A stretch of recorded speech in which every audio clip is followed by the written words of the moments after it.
Hello students, मैं सवाई सिंह तंवर आप सभी का राजदर्शन क्लासेज के ऑनलाइन प्लेटफार्म पर स्वागत करता हूं। और आज से हम ऑनलाइन क्लास भी शुरू करने जा रहे हैं, जिसमें आप जो स्टूडेंट्स यहाँ नहीं पहुंच पा रहे हैं वो बार बार डिमांड कर रहे थे कि सर ऑनलाइन भी अवेलेबल कराओ। तो ऑनलाइन क्लास अभी अपने सभी कोर्सेज के लिए अवेलेबल रहेंगी। आज मैं इसका श्री गणेश कर रहा हूँ और जो स्टूडेंट्स तैयारी कर रहे हैं जैसे रीट के लिए, लैब असिस्टेंट के लिए या फिर जनरल जो भी कंपटीशन है जिसमें साइंस का सिलेबस आता है, बायोलॉजी वाला पोर्शन अपन शुरू करेंगे। हम जो स्टार्ट करने जा रहे हैं बायोलॉजी के इंट्रोडक्शन से, जीव विज्ञान के परिचय से। जैसा आपने सुना होगा बायोलॉजी जो अपन बोलते हैं जीव विज्ञान,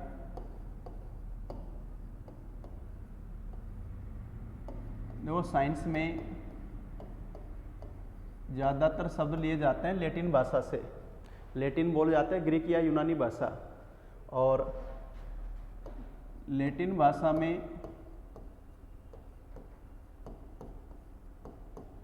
एक तो वर्ड होता है बायोस और एक वर्ड होता है लोगस। बायो से शब्द लिया गया है बायो, जिसको हिंदी में बोला जाता है सजीव, लिविंग बीइंग, और लोगस से शब्द लिया गया है लॉजी, जिसको हिंदी में बोला जाता है अध्ययन, इंग्लिश में बोलते हैं स्टडी। यानी एक शब्द तो बायो, इसका मतलब बायो जो आ गया उसका मतलब तो हो गया सजीव, और लोगस से लॉजी जो लिया गया उसका अध्ययन। तो बायोलॉजी का मतलब हो गया, बायोलॉजी हो गया सजीवों का अध्ययन, study of living being, study of living beings, सजीवों का अध्ययन।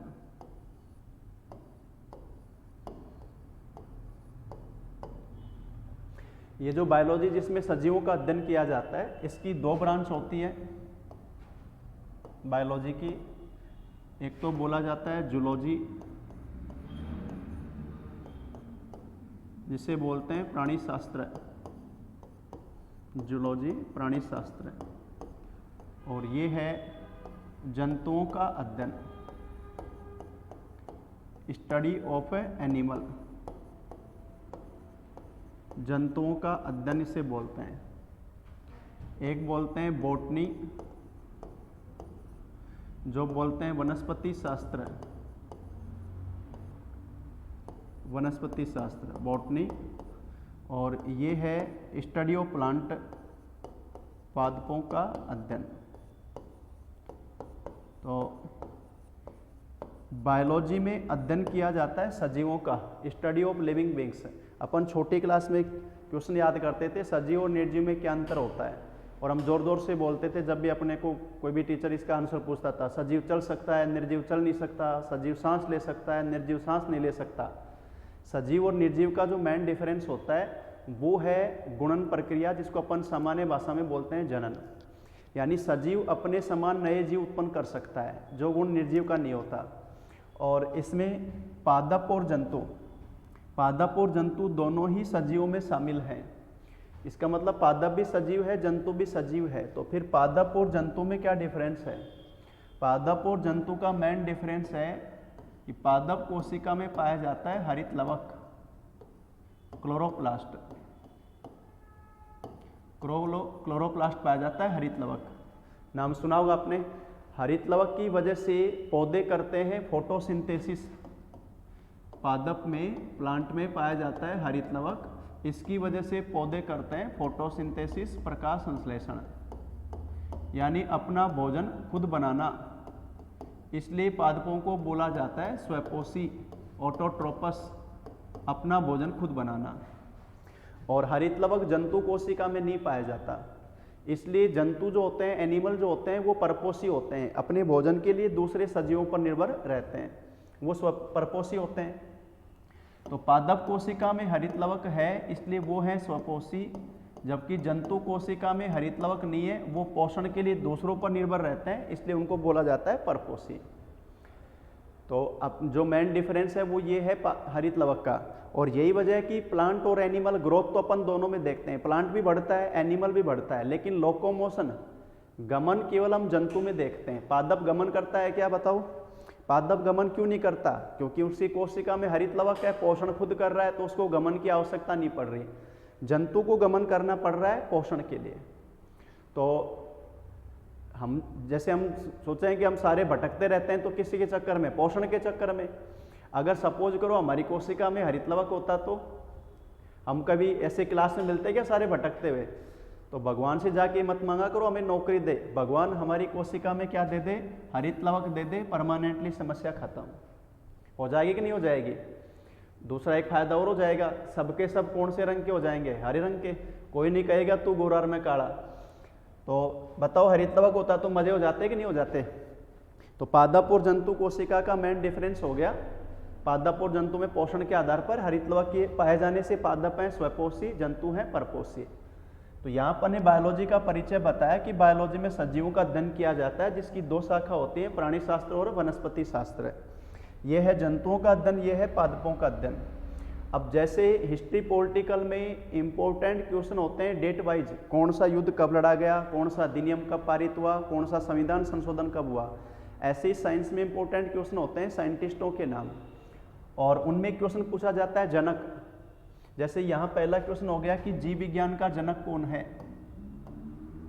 फेमस क्वेश्चन है, जीव विज्ञान का जनक पूछा जाएगा तो नाम क्या आएगा भी? अरस्तु।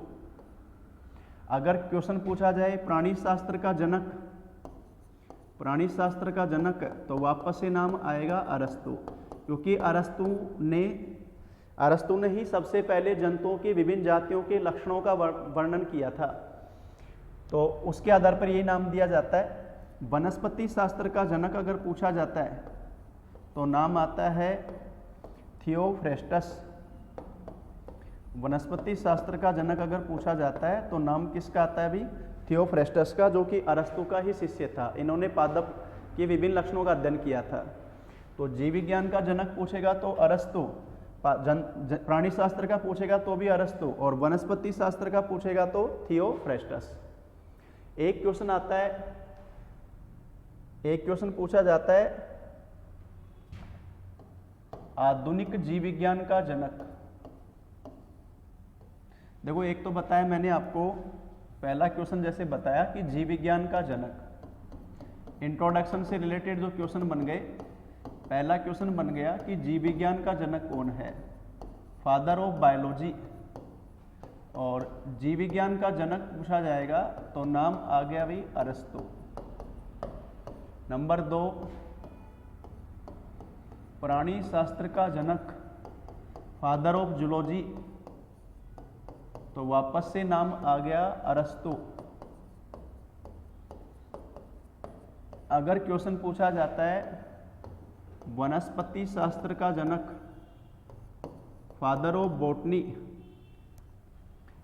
वनस्पति शास्त्र का जनक, तब नाम आता है थियोफ्रेस्टस। थियोफ्रेस्टस। अगर पूछा जाता है फादर ऑफ मॉडर्न बायोलॉजी, आधुनिक जीव विज्ञान का जनक, फादर ऑफ मॉडर्न बायोलॉजी, तब नाम आता है चार्ल्स डार्विन। डार्विन ने सिद्धांत दिया था प्राकृतिक वर्ण, प्राकृतिक वर्ण का सिद्धांत, योग्यतम की उत्तरजीविता। यानी डार्विन ने कहा कि हर जंतु में जनन की क्षमता पाई जाती है, छोटा जीव जितना होता है उसमें जनन की उतनी ज़्यादा क्षमता, क्योंकि उन्हें संघर्ष ज़्यादा करना पड़ता है। जीवन संघर्ष में जो जीव अनुकूलित होता है वही जीवित रह पाता है, यानी जो योग्य होता है वही जीवित रहता है। तो योग्यतम की उत्तरजीविता, सर्वाइवल ऑफ ए कैपेबल जो बताया गया था। तो डार्विन ने जब ये बात कही थी कि योग्यतम ही जीव जीवित रहता है, तो क्वेश्चन ये बना कि आप योग्य किसको कहोगे? यानी एक ही जीव से उत्पन्न जो विभिन्न जंतु होते हैं, विभिन्न संतान हैं, उनमें से योग्य आप किसको कहोगे? तो ये चीज़ उस समय डार्विन ये तो एक्सप्लेन नहीं कर सका कि योग्यतम कहाँ से आया, लेकिन आज हम जानते हैं कि हर एक जीव दूसरे से डिफरेंट है, और डिफरेंट होने का कारण है सबकी आनुवंशिक संरचना अलग अलग होना, सबका डीएनए स्ट्रक्चर अलग अलग होना। लेकिन उस समय इस चीज़ के बारे में पता नहीं था। लेकिन डार्विन ने जब ये बात कही कि योग्यतम जीव ही जीवित रह पाता है, नए जीवों की उत्पत्ति के बारे में जो विचार रखे, उससे जीवों की उत्पत्ति के बारे में जो सिद्धांत थे वो एक सही दिशा में बढ़े, या सही दिशा में सोच होने लगे कि योग्य जीव कहाँ से आया, कौन से नए पदार्थ खोजने की वहीं से शुरुआत हुई, आनुवांशिक पदार्थ का वहीं से खोज शुरू हुई कि अगर जीव डिफरेंट है तो है कैसे। एक पॉइंट आता है, जीव विज्ञान शब्द किसने दिया? बायोलॉजी वर्ड गिवन बाय, जीव विज्ञान शब्द दिया था भी लेमार्क, सुना होगा नाम इसका, लेमार्क, और एक नाम आता है ट्रेवेरेंस। तो लेमार्क और ट्रेवेरेंस ने जीव विज्ञान शब्द दिया। तो फिर क्वेश्चन ये बना कि लेमार्क ने जीव विज्ञान शब्द दिया, बायोलॉजी वर्ड दिया, तो फिर इसको पहले क्या कहा जाता था? जीव विज्ञान से पहले इसको बोला जाता था नेचुरोलॉजी, प्राकृतिक विज्ञान। जीव विज्ञान को पहले क्या बोलते थे भी? प्राकृतिक विज्ञान, नेचुरोलॉजी। बायोलॉजी वर्ड दिया था लेमार्क ने। तो यहाँ मैंने आपको बताया है जीव विज्ञान का परिचय, जिसमें हमने बताया कि जीव विज्ञान में सजीवों का अध्ययन करते हैं, जिसका जनक है अरस्तु। प्राणी, इसकी दो शाखा हो गई, प्राणी शास्त्र और वनस्पति शास्त्र। प्राणी शास्त्र का जनक अरस्तु, जंतुओं का अध्ययन वनस्पति शास्त्र का है, पादपों का अध्ययन जनक थियोफ्रेस्टस। पादप और जंतु कोशिका का मेन डिफरेंस बताया कि पादप कोशिका में हरित लवक पाया जाता है, इसलिए वो होते हैं स्वपोषी। जंतु कोशिका में हरित लवक नहीं पाया जाता, इसलिए वो होते हैं परपोषी। अब हम जो बताने जा रहे हैं कि हम पढ़ने जा रहे हैं जीव विज्ञान, तो बायोलॉजी में हम अध्ययन किसका करते हैं? जैसे हम भी सजीव हैं, तो अध्ययन किस चीज़ का किया जाता है? अध्ययन ये किया जाता है कि हमारा शरीर किससे मिलकर बना हुआ है, हमारे शरीर में क्या क्या मौजूद है। तो वो चीज़ मैं आपको बताने जा रहा हूँ। सजीवों के लिए जो पॉइंट आ जाता है, सजीवों के शारीरिक संगठन के स्तर।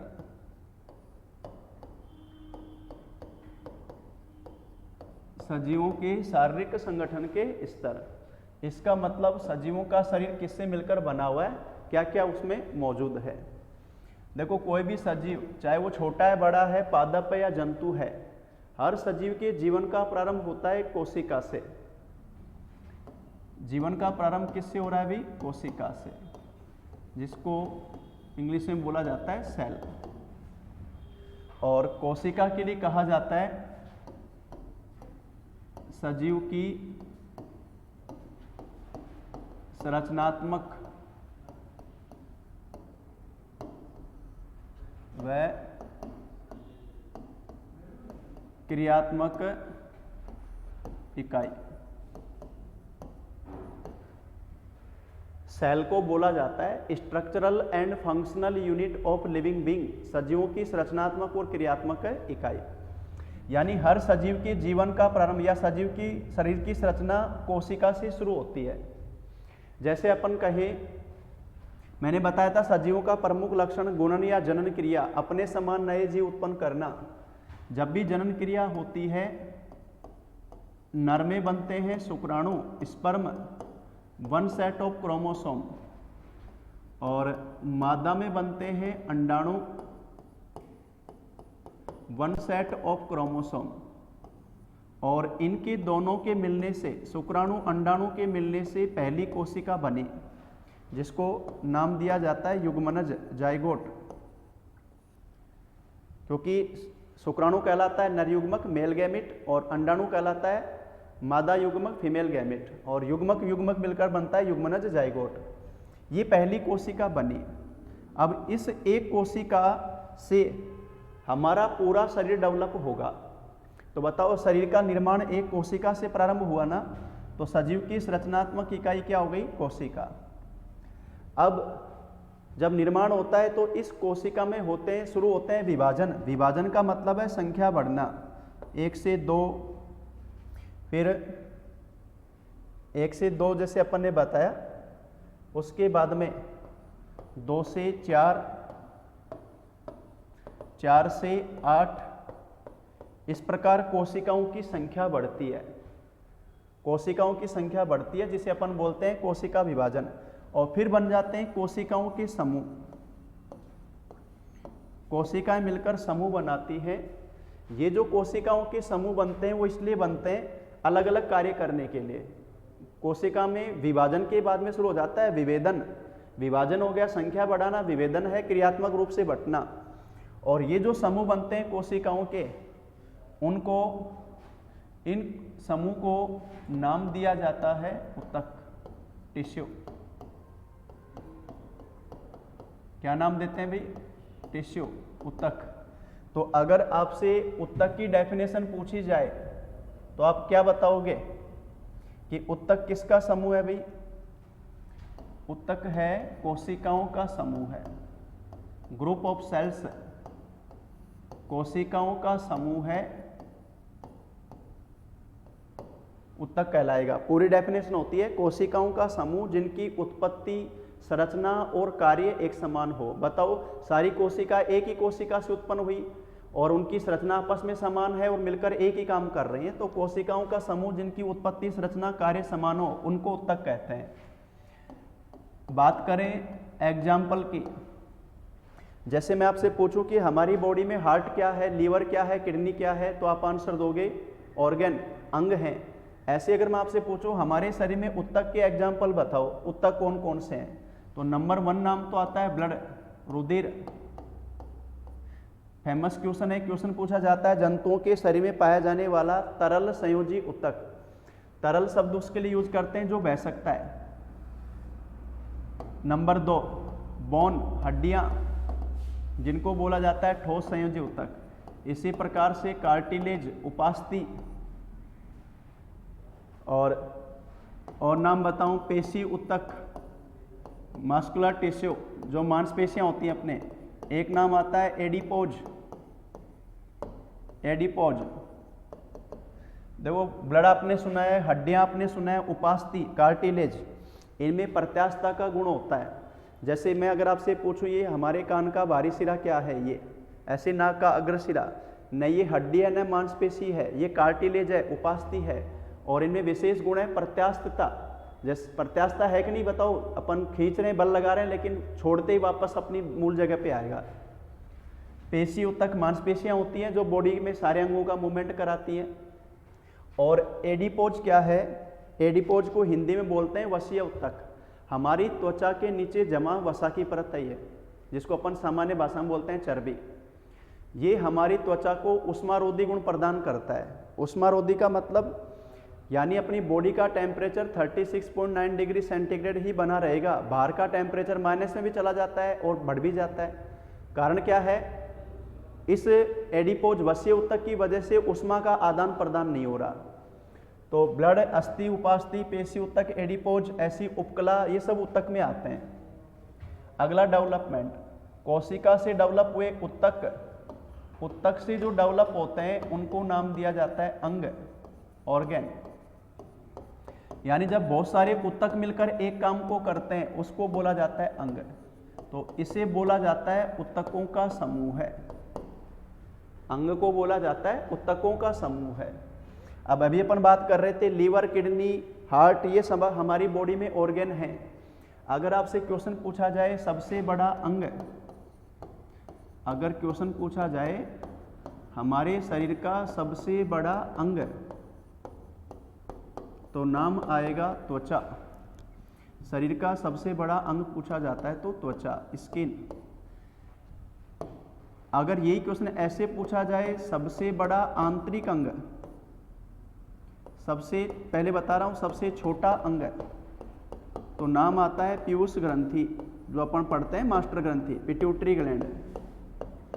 तो सबसे बड़ा अंग पूछा तो त्वचा, सबसे छोटा अंग पूछा तो पीयूष ग्रंथि।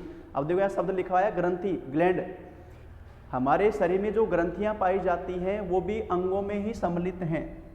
ग्रंथियों को विशेष अंग बोला जाता है जो अलग अलग प्रकार के स्राव, सिक्रेशन बनाती हैं। लार ग्रंथि लार बनाती हैं, पसीना ग्रंथि पसीना बनाती है, इसी प्रकार से हार्मोन बनाने वाली ग्रंथि हार्मोन बनाती है, वो सारी इसमें आती है। अगर क्वेश्चन पूछा जाता है सबसे बड़ा आंतरिक अंग, सबसे बड़ा आंतरिक अंग तब नाम आता है यकृत ग्रंथि, यकृत ग्रंथि, जिसको बोला जाता है लीवर, लीवर यकृत ग्रंथि। तो सबसे बड़ा अंग पूछेगा तो त्वचा, लेकिन त्वचा बाहरी रूप में है, परिधीय रूप में। आंतरिक अंग पूछा जाएगा तो यकृत ग्रंथि या सबसे बड़ी ग्रंथि, इसी का नाम आता है। सबसे छोटा अंग पूछेगा, सबसे छोटी ग्रंथि तो पीयूष ग्रंथि। और सारे अंग पढ़ेंगे अपन। अंग के बाद में अगला डेवलपमेंट है तंत्र, सिस्टम। तो तंत्र की डेफिनेशन हो गई किसका समूह? वही अंगों का समूह है। यानी जब बहुत सारे अंग मिलकर एक काम को करते हैं उसको नाम दिया जाता है तंत्र। फॉर एग्जाम्पल हम बात करें पाचन तंत्र, डाइजेस्टिव सिस्टम। हमारे पाचन तंत्र में आहार नाल है। आहार नाल में मुख गुहा से भोजन लिया, ग्रसनी, ग्रसिका, आमाशय, छोटी आंत, बड़ी आंत। लेकिन बताओ ये सारे अंग मिलकर काम तो एक ही कर रहे हैं, पाचन, डाइजेशन। इस प्रकार से जब बहुत सारे अंग मिलकर एक काम को करते हैं उसको तंत्र बोलते हैं। पाचन तंत्र, श्वसन तंत्र, उत्सर्जन तंत्र, तंत्रिका तंत्र, जनन तंत्र, इस प्रकार से जो अपन पढ़ेंगे सारे अलग अलग। और तंत्रों से मिलकर जो बनता है उसे नाम दिया जाता है शरीर, बॉडी। तो बॉडी का मतलब हो गया किसका समूह? भाई तंत्रों का समूह है, तंत्रों का समूह है, बोला जाता है शरीर। अब अगर अपन इसको अपोजिट रूप में ले, हमारे शरीर में अलग अलग क्या है? तंत्र। तंत्रों में अलग अलग कौन काम कर रहे हैं? अंग। अंगों में अलग अलग कौन काम कर रहे हैं? ऊतक। सबसे छोटे लेवल पर काम किस में हो रहा है? कोशिका में। इसलिए नाम दिया जाता है क्रियात्मक इकाई। बताओ निर्माण भी हमारा कोशिका से शुरू हुआ, और सबसे छोटे लेवल पर कोई भी शरीर में काम चल रहा है, अलग अलग अंग काम कर रहे हैं, लेकिन सबसे छोटे लेवल पर काम तो कोशिकाएं करती है ना। तो क्रियात्मक इकाई भी नाम ये देते हैं। ये सजीवों का शारीरिक संगठन है जो कहाँ से शुरू हुआ? बताओ, कोशिका से। एक सजीव के जीवन का प्रारंभ किससे शुरू हुआ भाई? कोशिका से। कोशिका से मिलकर क्या बने? ऊतक, ऊतक से मिलकर अंग, अंगों से मिलकर तंत्र, और तंत्रों से मिलकर शरीर। ये पूरा बायोलॉजी में यही पढ़ा जाता है। ऐसे ये सेम अप्लाई हो जाता है पादप के लिए, जहां तक उसमें संगठन पाया जा रहा है। और फिर इनमें होने वाले विभिन्न रोग जो पढ़े जाते हैं सारे। तो ये बायोलॉजी का सिलेबस परिचय मैंने आपको कराया। कल अपन इसमें पहला चैप्टर शुरू करेंगे सिस्टम से। सिस्टम से स्टार्ट करेंगे तो सिस्टम में अपने ऑर्गन, टिश्यूज, इन सबका डिस्क्रिप्शन आ जाएगा, सबका वर्णन आ जाएगा। और वैसे भी पढ़ाई हमें कैसे करनी चाहिए सिस्टम से। तो कल हम जो चैप्टर पढ़ेंगे वो डाइजेस्टिव सिस्टम पढ़ेंगे, सबसे पहले खाने पीने का काम। थैंक यू सभी को।